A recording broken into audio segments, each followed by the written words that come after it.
हमारा गोल्ड को अब डिस्कस करते हैं। और गोल्ड में हमने लास्ट टाइम हमारी जो ट्रेड है वो चल रही है, अभी इंटैक्ट है वो। लास्ट टाइम हमने ये बाइंग जोन बताया था। इस बाइंग जोन के ऊपर जिसने भी बाय किया है उसका एस एल 4477 का है राइट नाउ। अभी भी कोई बाय करना चाह रहा है तो 45, 70, 80 के करीब चल रही है प्राइस।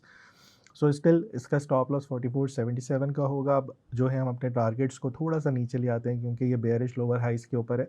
सो फर्स्ट टारगेट इसका 4665 and then second target is 4740, या थोड़ा सा इसको रख लें 4725 के राउंड कर लें। सो फर्स्ट टारगेट ये हो गया, सेकंड टारगेट ये हो गया। बुलिश डाइवर्जेंस इस हफ्ते बनी, लोअर हाई ब्रेक हुआ, अच्छी रैली उसके ऊपर नज़र आई, नया हायर हाई प्रिंट हुआ। राइट नाउ जिस टाइम रिकॉर्डिंग कर रहे हैं मोस्ट लाइकली आपका हायर लो प्रिंट हो रहा है। सो इन एनी केस आपका स्टॉप लॉस हम थोड़ा सा बफर देंगे, इस लो के बिल्कुल नीचे नहीं रख रहे क्योंकि मार्केट इतनी वॉलेटाइल है। समटाइम्स ये यहाँ पे आएगा, एसएल हिट करा के फिर दोबारा बाउंस कर जाता है। सो मेरे ख्याल में इसका एसएल थोड़ा सा मार्जिन देना चाहिए।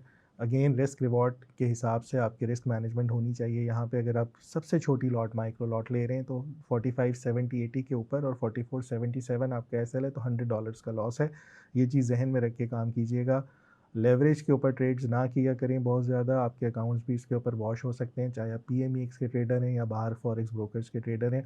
तो ये कॉन्सेप्ट ज़रूर होना चाहिए कि आप कितनी लॉट पे कितना गोल्ड ख़रीद रहे हैं, कितने आउंसेस ख़रीद रहे हैं। ये सारी अगर आपके ऊपर इस चीज़ की ग्रिप है कि आप कितना बाय कर रहे हैं तो आप कभी भी लॉस में इस केस में नहीं जा सकते। अगर आप लेवरेज भी कर रहे हैं तो इस केस के लिए आप अपना स्टॉप लॉस ज़रूर रखिएगा। सो ओवरऑल बाउंस एक्सपेक्टेड है। First target is this, second target is 4725। अमार गोल्ड के सीजनल्स एंड COT कोई अपडेट है आपके पास?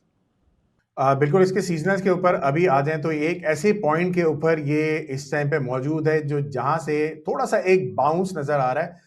1 मई से लेकर तकरीबन 7 मई तक ये थोड़ा सा एक बाउंस नजर आता है, फिर उसके बाद थोड़ा सा स्टेगनेंट हो जाता है। ये 5 ईयर के एवरेज है। फिर उसके बाद अगर हम लेट्स सपोज बाकियों को भी यहाँ पे चेक कर लेते हैं कि बाकी सिनेरियो के अंदर हमारा क्या प्ले कर रहा है, तो थोड़े से बाकी साइड पे मुझे स्टेगनेंट लग रही है, जो कि एवरेज वाइज तो स्टेगनेंट है, लेकिन बाकी जो मेरे पास 5 year average, 10 year average, 20 year average थोड़ा सा हल्का सा बाउंस नजर आ रहा है, फिर उसके बाद थोड़ा सा स्टेगनेंट वाली साइड पे जा रहा है। सिमिलरली अगर मैं इसके COT के ऊपर आ जाता हूं तो पहली चीज तो यहाँ पे देखें, गोल्ड अभी भी टॉप 5 प्रायोरिटी के अंदर सब इंस्टीट्यूशन वैसे के पास है।